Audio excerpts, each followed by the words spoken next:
देखील प्रतिवर्षी या शोभायात्रेमध्ये या ठिकाणी येत असतो। आजही आपण पाहू शकता याची जी भव्यता आहे ती कशा पद्धतीनं लोकांचा उत्साह आहे तो उत्साह आपल्याला पाहायला मिळतोय। एक प्रकारे नागपूरचा सगळा भाग हा भगवा झालेला आपल्याला पाहायला मिळतो।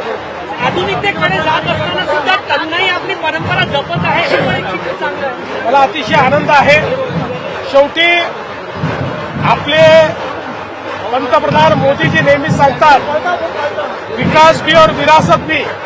ही विरासत म्हणजे आपली संस्कृती आहे, त्यामुळे आधुनिकता जवळ करायची आहे, पण जे आपलं मूळ आहे जी आपली संस्कृती आहे ती मात्र आपल्याला जतन करून ठेवायची। नवीन वर्षाचा काय संकल्प आहे?